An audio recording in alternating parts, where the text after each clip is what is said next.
Welcome back to All the Cars I've Loved Before, the podcast where we park the specs and the stats at the door to focus on the stories that really matter. You know what time it is. It's time to throw on that faded car t-shirt or hat, get a little grease under your nails and step back in time. We're here to talk to you about that very first car, a sense of pure freedom with the windows down, maybe the convertible top down, the music pen, and your best friends piled in the back.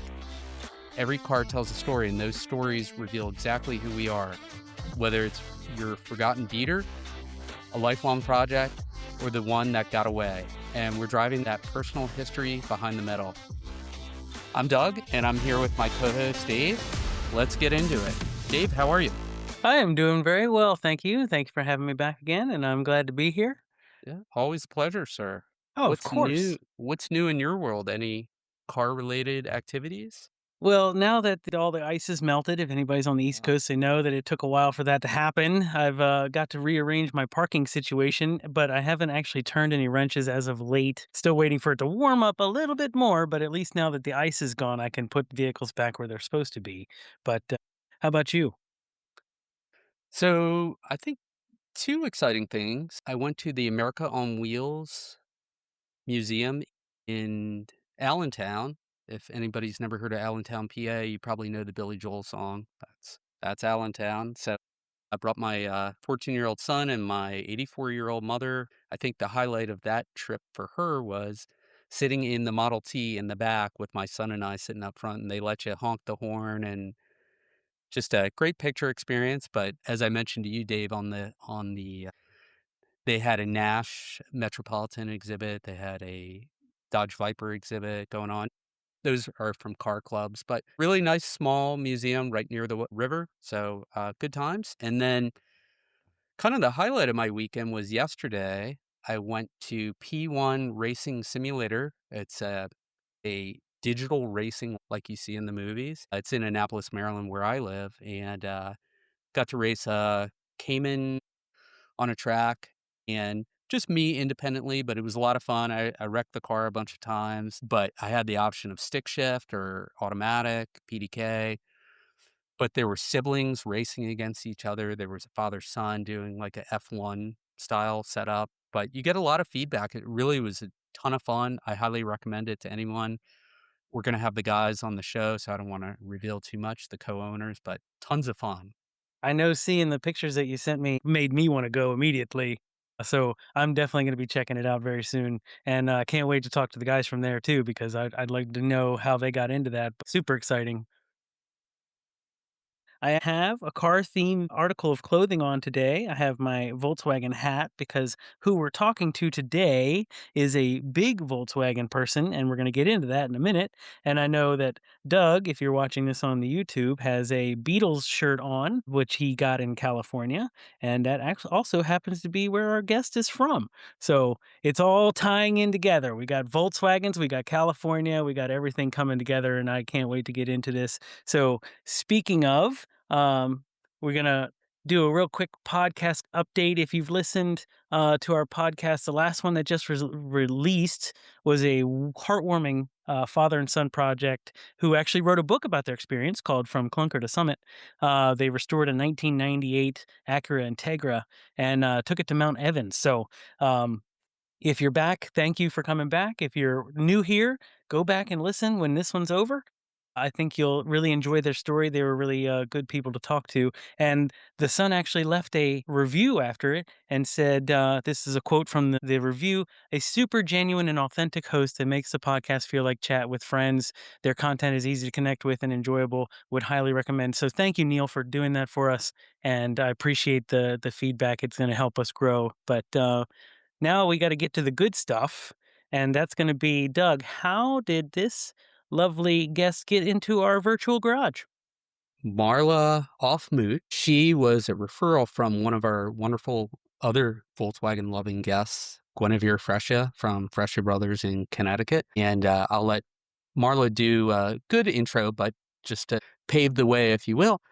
Marla is a professional corporate portrait and lifestyle photographer who has documented landmark cultural events and figures for major brands, including Nike and TED Talks. And outside of her corporate work, she is a lifelong air-cooled Volkswagen enthusiast who has started her own Volkswagen-focused photography called, you can find it online, vwwomen.com, but let's introduce Marla. Marla, thanks for coming to the show. Thanks for having me. We're very excited as we were talking in the pre-show about, you have another I haven't owned a Volkswagen, but I've heard great things, and there is a cult, and that is a very common thing. When we talk to people, it's either Volkswagen or Jeep. Those are like the 2 very common cars, vehicles, if you will, that people want, and, we have Dave here, of course. He's named his car as many of as you as well as many of the women you've interviewed for your photographic site have also named. Tell us more about yourself, what you do, how you got into the whole Volkswagen life, and then we'll jump into some questions. Okay, well, it started, I think, I guess, the summer of 1976. My dad flew to Germany, bought a sunflower yellow Volkswagen Super Beetle convertible, and Mhm. spent that summer driving around Europe. And then he shipped it back and he named it Muth, as in our last name, Aufmuth, which also means of strength in German. And so it was his daily driver for years. So I grew up in the back of Muth. I learned to drive on Moot. In my 20s, I mastered the clutch on the hills of San Francisco as I lived there. And then eventually, after university, he finally gave me the car, so it became mine. And now every year I pray biannually as it will pass California smog tests because it's a 76. Yeah, I was really pulling for that Leno's Law. Is it going to go through? I hope it goes I through. I think I heard it didn't, that it but maybe I'm wrong. Maybe it's Yeah. looped back through because, as we mentioned earlier, I'd like to live in California, and I wanna bring my 1981 DeLorean out there, which maybe it could pass smog. I doubt it would, but, Yeah. all my DeLorean buddies out there who live out there, that's like a common thing. "Oh, I just passed smog," like it's a bragging rights, if you will, so. No, I spend probably 2 to 3 months, and I go to the smog place and befriend them, Mhm, and I befriend the mechanic to go tweak it while it's on the smog machine. mhm, yep, A yep. multi-month project. It's probably anxiety provoking in some ways too. You had a Well, I you had a do it you have to challenge, do it every right? 2 years, so I'm like, Yeah, "Okay, I'm going to the mechanic," and my husband's like, yeah. "Okay, I'll see you for dinner," because he knows I'll be gone all day long. I'm not Go a ahead, Dave. 100%. I'm not 100% familiar. I know of smog tests, but is it that rigorous that it's like hard to get the older cars through? Are they So that every particular about county it? has different levels, so it depends Okay. what county you're in. And the irony is the smog guy at the end, my car would barely run. It was limping up. The guy who tested it, oil is pouring out the back of the engine and it passed smog. Wow. So even the smog guy was like, it's just a moneymaker for California because Mhm. obviously my car is not environmentally okay as the oil is pouring out. Good. I learned, California was the first state in the country under Ronald Reagan as governor to implement that. The, CARB, California Air Resources Board, I think. Well, and Cool it's kind piece of of ironic cool if history. you're driving an old car, you're gonna keep it going no matter what, which I Yep, will do. yep. So they should just sort of grandfather them out. Like, I just learned that my car is 50 years old this Mhm. year. So I feel like if you have a car that old, maybe they could just change those dates to be a little higher.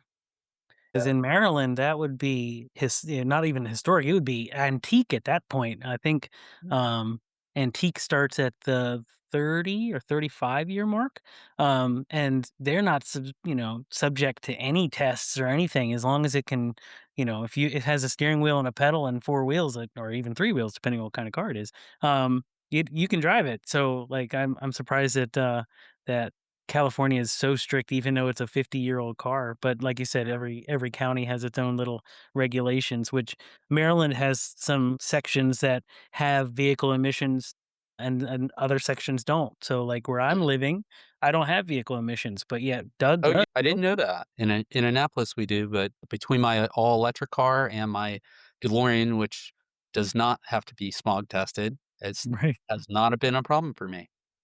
Yeah. Well, Dave, I Mhm. might be hitting you up to register my car at your house. There you Uh-oh. go. Dave, I see a scam going on here. Hey, if she lives here part-time and that happens Yep. to be, stop by. Abe, Right? I see a side hustle brewing here. That's what I meant to ask House Abe. exchange. You can come to There you go. Go experience the California hills for once in my life. exactly. You might not wanna come back. It's a great place. If, I don't know how far we got into your introduction with all the nice chatter. Did you talk about your Volkswagen photography? No, so we didn't get there. So I Okay, have thank the you. '76 Super Beetle. Mhm. And then, during the pandemic, since I am a corporate photographer, my work just stopped. So I had lots of time to think and lots of time to work on my Volkswagen. And Dave, as you know, every time you're with a bug, someone comes up to tell you a story about Oh, yeah. a Volkswagen. So I decided, I was like, why am I not photographing women in their air cooled Volkswagens? It seems like an obvious project. So the idea was kind of conceived during COVID, and then I was like, "Okay, how do I find these women?" So Right? I started going on Facebook. I've discovered the whole Volkswagen community, which is so expansive, and started reaching out to local clubs, and someone put me in touch with a woman. We did my first photo shoot. It was awesome, and then it just kind of has grown from there. Over the last, I think, 3 years, I've photographed 40 different women in 10 states.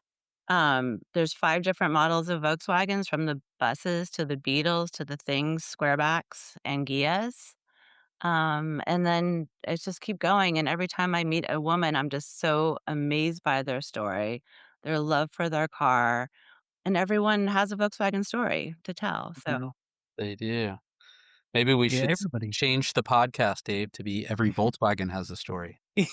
Everybody has a Volkswagen story, but that's just because they were so prevalent everywhere you went. It didn't matter if you were in Europe or America. Like those when they made their debut in the gas shortage era, they stuck because they were so reliable, being air cooled. They were easy to keep running.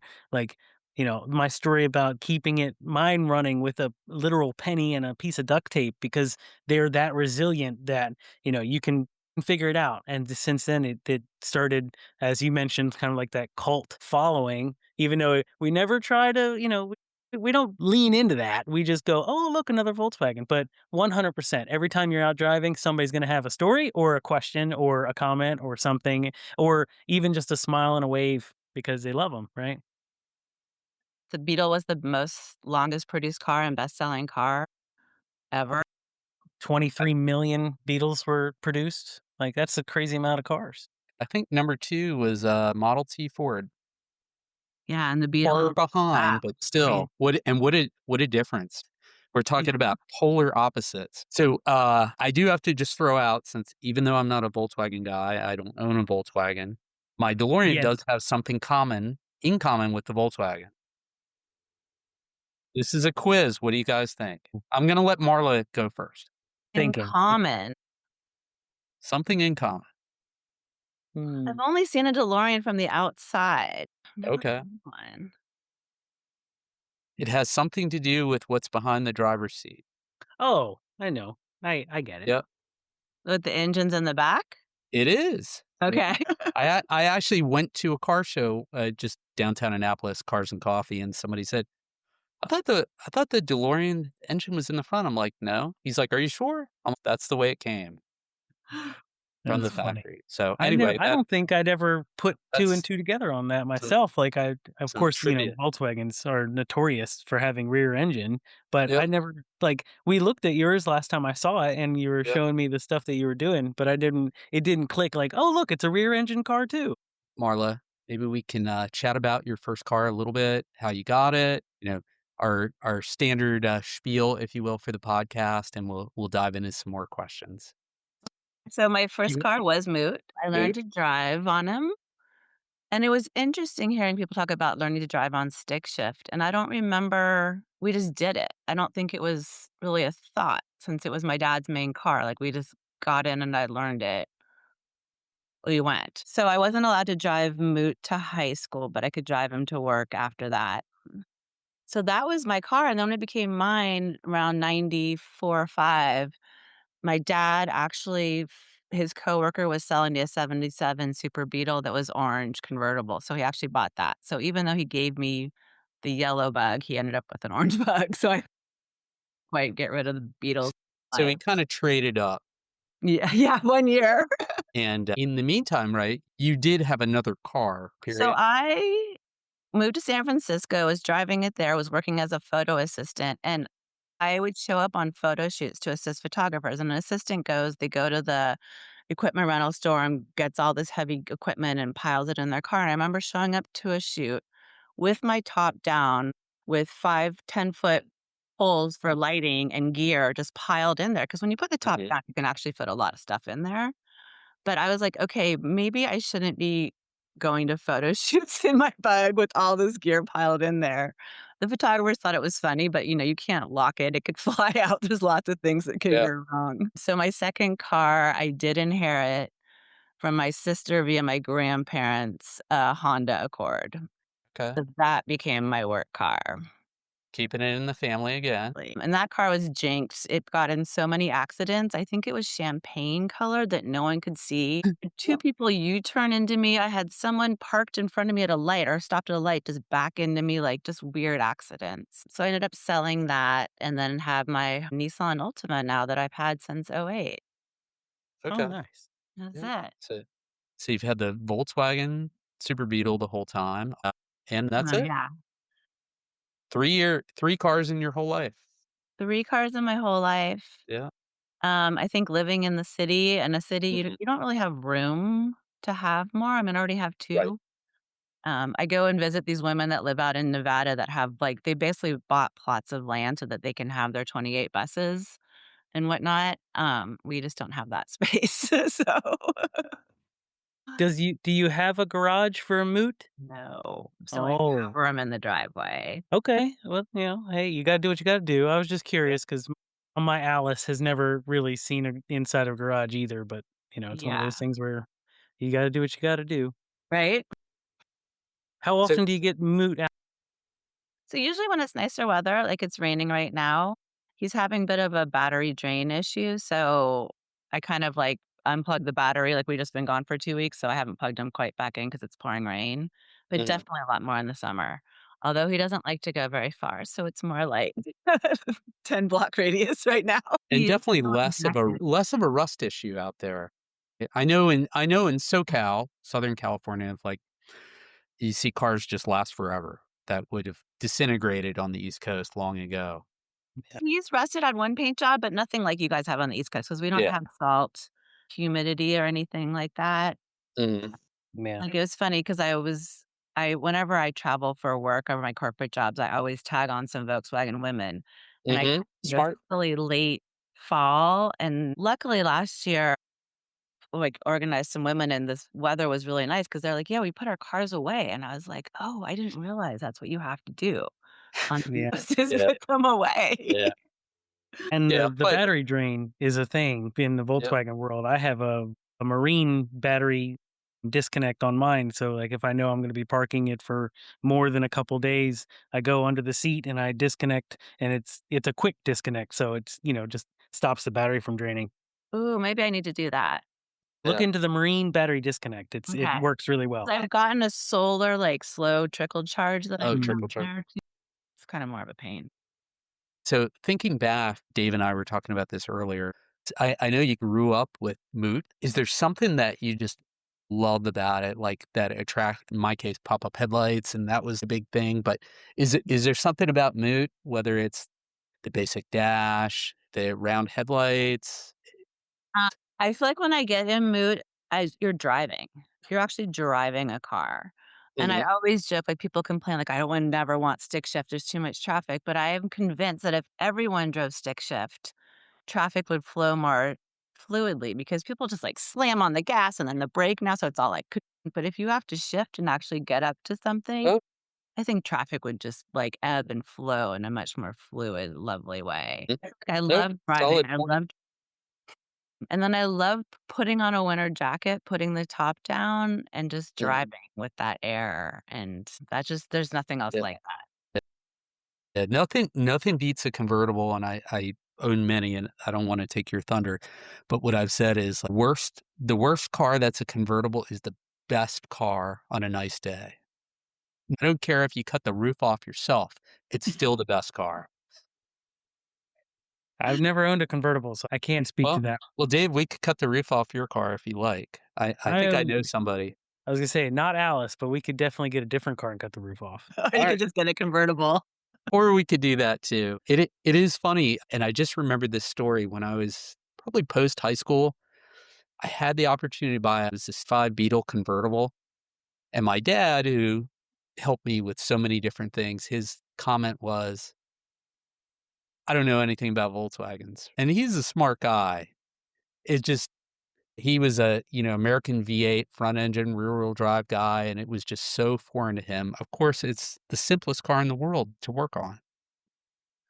I feel like there is that divide, though, between the Mhm. American cars and then the old vintage Volkswagens. I had a cousin that was, a lifelong mechanic. Well, he's still alive, but he's retired now.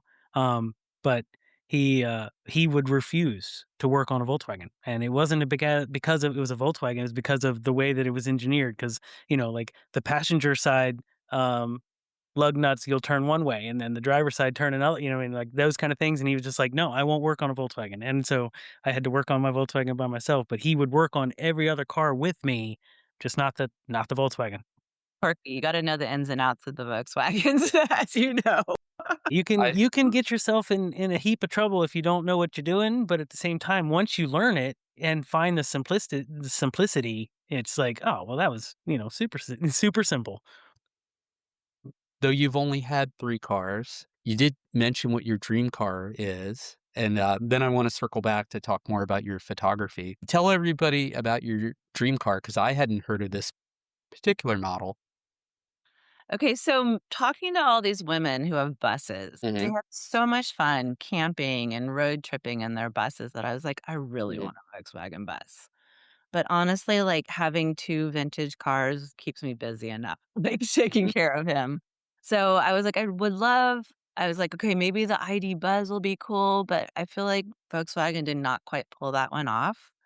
And one Yeah. of the women actually goes to a lot of the Volkswagen shows over in Europe, and she always rents this Volkswagen California.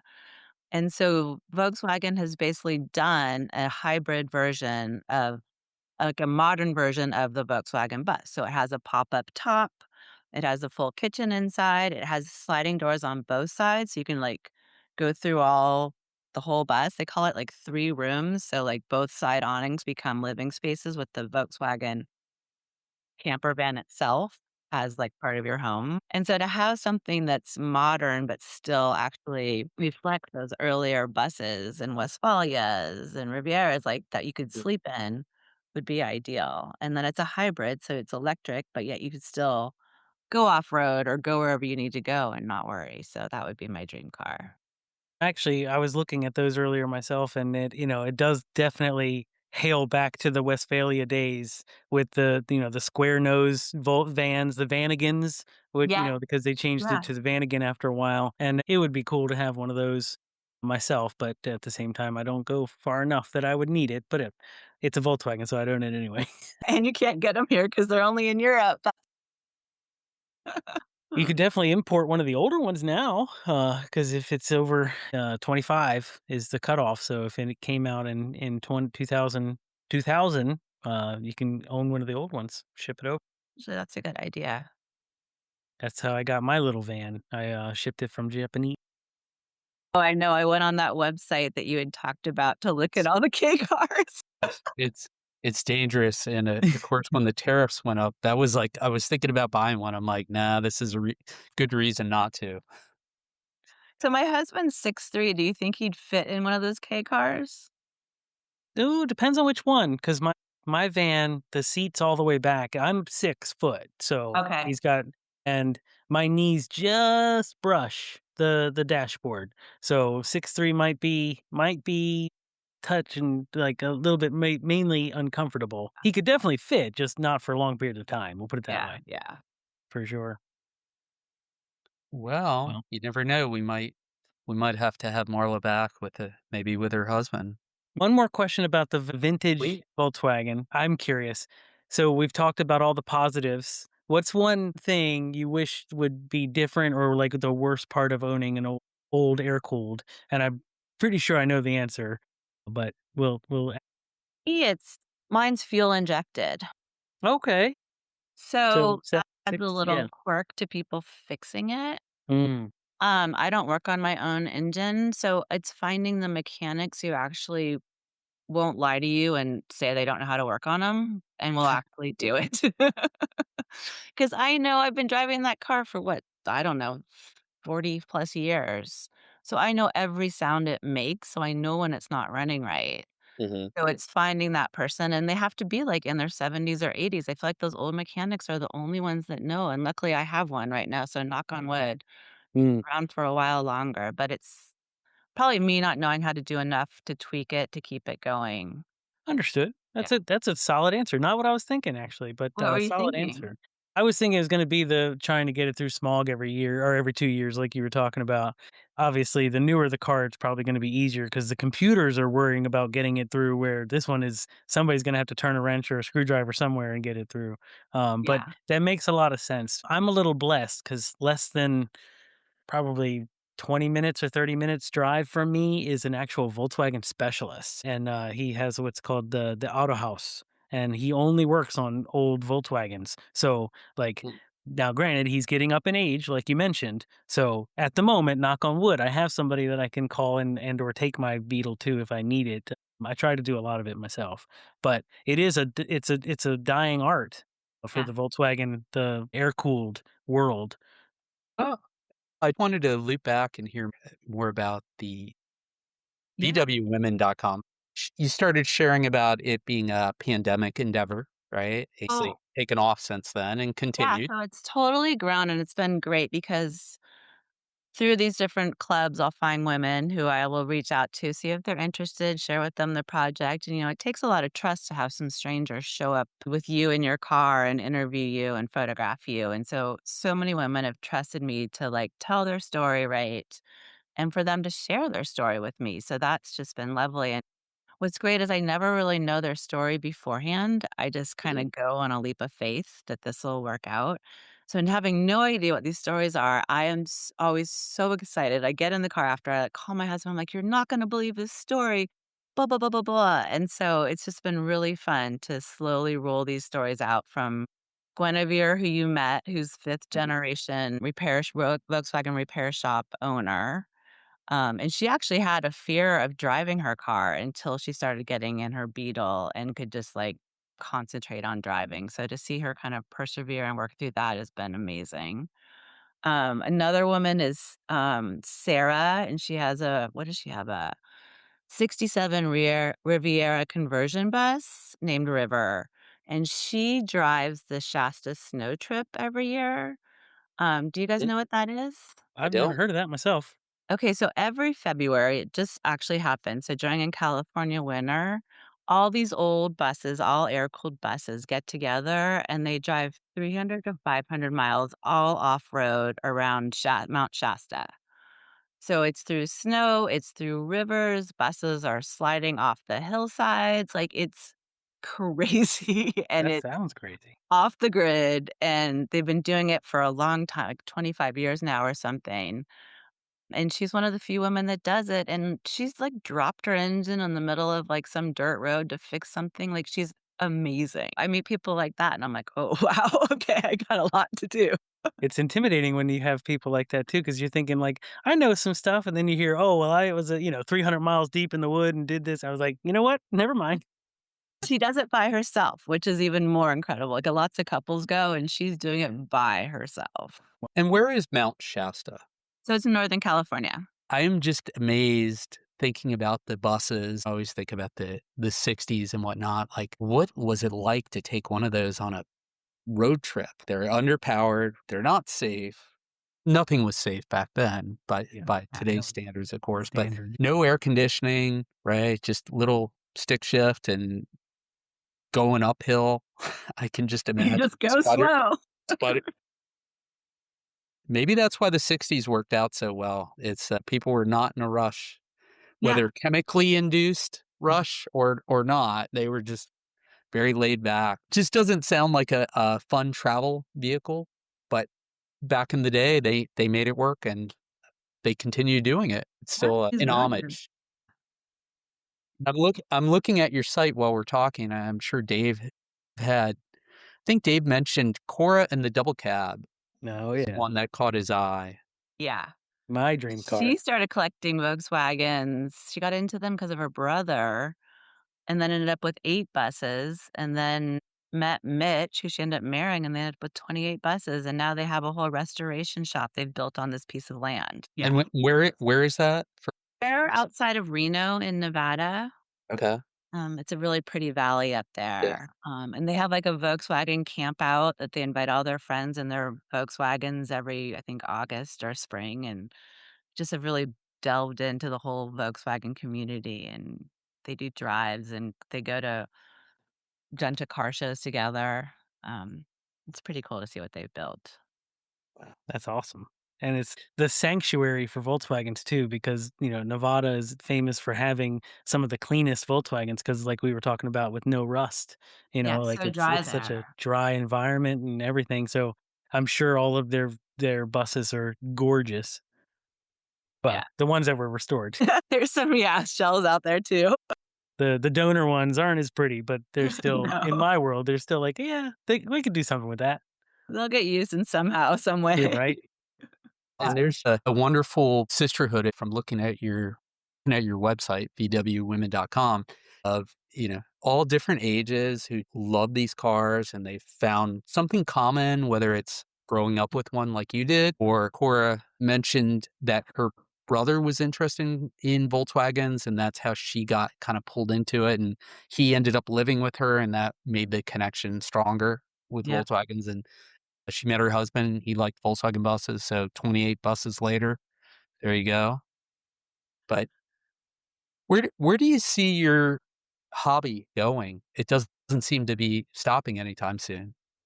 Uh, yeah, I mean, there's so many more women. I have a list of women I haven't even met yet, Mm. so it'll definitely keep going. I would love to see it be in a book so that more have access to these stories. I think it'd be really fun to go to car shows and campouts and everything in the Volkswagen community and, like, sell the book and share these stories. Mhm. Um, Yeah.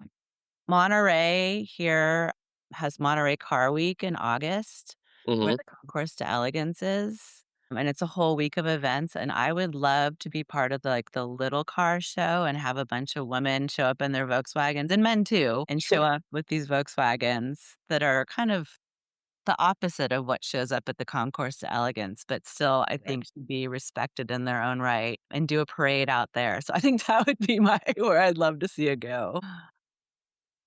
That sounds pretty exciting. I was hoping you would say starting a cars and coffee, right? Just something fun that just spreads the word and continues the love of Volkswagen. That's Bring that exactly what I community want. together. I really appreciate you. Of course, I'm a Volkswagen fan, but even if you were doing just bringing more acknowledgement and notoriety to the females in our car cultures that are out there doing their own thing, like your friend that does the snow drive, like that's amazing that she's out there. Even if if for anybody going out there alone is impressive, but someone that you mentioned in your bio on your website that a lot of times in the car culture, it feels like women are minimalized or even sexualized. And there's a lot of us out there that appreciate that there's more than just the typical car show mentality where we try to be as welcoming as we can for everybody. It's one of those things where I really love your project and I can't wait to keep following it along myself just to see who else you meet and their stories. Cause obviously I'm a big fan of car stories anyway. Here we are right now. Dave, I guess we just need to keep having more Volkswagen people on to keep you entertained. Here's the next one. I did want to ask before Dave does the wind down. How does your husband feel about this? Is he allowed to drive? So I don't think he's ever driven my Volkswagen. But he's been a passenger, He's right? been a passenger plenty Yeah. times. I think I even asked he knows how to drive stick. I've even asked Mhm. once, and I think he's kinda like, "No." Um, but he has actually been my biggest advocate for this project. I bet. So it's been, hard to find some women at first, and then once I Mm. figured it out, they've come together, but we'll go to a coffee shop, and I'll come out with our coffees, and he'll be talking to some woman, and he's like, "Oh, this is Brenda. She has a Carmen Kia. You guys should talk." Like, Or he'll be on a bike ride, and he'll be like, "Oh, I found this square back in the shed. It's Lynette's. You gotta call her." And I'm like, Yeah, So it's been great to have him be so excited and yeah. supportive. But he is not a car guy, but he is a Marla guy. He likes his cars in his own Okay, way, okay. so We talked about the 2 cars you have. Is the Altima his as well, or he has his own car? no, he has a big, Toyota truck that's even Okay. older than my Nissan, but in preparation for this, I was like, "What is your dream car?" And he Mhm. to have a Volvo, like a late '60s Volvo, the really boxy square ones, and Okay. he's Like decided that's what he'd like to find again. okay. Oh, they're still around. There's Volvo did have that P1600, which looked a lot like a Carmen Ghia. I always think they look very similar. There's a few I feel like that kinda look similar of that era, and I can't remember what else, but yeah. That's Well, awesome. maybe we'll have your husband on next time. Maybe we could do a joint interview if he'd like to join us. I'll Okay. ask him, he is a little Yeah. shy, so we'll Okay. just Hopefully, you can, twist his arm now that we broke the ice a little there bit, you but go. yeah, we'd love to have him if anything, just to talk about how much he enjoys helping you. Yeah, it was great. He This actually got to come and witness one of my interviews, and sometimes, the women get really emotional and cry, and I've Mhm. done this, and then he actually witnessed it, and he was like, "Wow," like, Yeah. these Volkswagens mean so much to so many people, and to see that, it's just incredible, so that's funny because that was gonna be my follow-up question is when you go traveling to do these interviews and photo shoots, does he go with you? no, I do most of them on my own. He's only been to one. Yeah, no, they take a lot of time. So, like, I have to meet the person, kind of build their trust, and then I go to wherever they are, scout the location because I want it to be easy for them. So, somewhere close. I need to find a location where I won't get like run over or we won't get squished Good in any point. way, which is actually a lot harder than I thought it would be. Like, I didn't really kind of think that part through when I came up with this idea. Mhm. And then, they take like an hour or an hour and a half sometimes. Sometimes the Volkswagens don't run, like, I had one woman call her neighbors first thing in the morning to push it out of her driveway or out of her garage up the driveway so we could do the shoot because she wanted to be part of the project so much. So There's people the go problem through a with the lot of effort to make this happen, and I need to thank them all. well, the adventure is part of that too. If you don't know what to expect and you're going into it knowing what you want the outcome to be, but how we get there is the adventure too, and that's my outlook on it at least. Oh, it's so true, and this one woman who pushed it up the driveway, she was like, "Well, it's not starting, so if it works, it works. If not, then just come over and I'll make you some beignets and we'll have coffee." And I was like, "Okay, how do you say no to business?" Right, deal. I No feel doubt. like it's time to head towards the proverbial off ramp. I want to say thank you to Marla for coming on the show with us and having this wonderful conversation. Please keep up the good work that what you're doing. And if anybody, I encourage everybody listening, go to vwwomen.com, read these stories, see the gorgeous pictures that Marla's taking. She really does have a knack for her photography. She's doing good things and having awesome stories. So thank you for Marla for being here and check out vwwomen.com.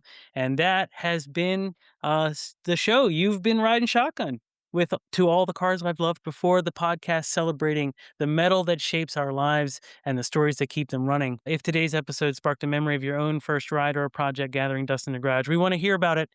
He's Doug. Reach him at Doug at carslove.com. And I'm Dave. You can find me at Dave at carslove.com.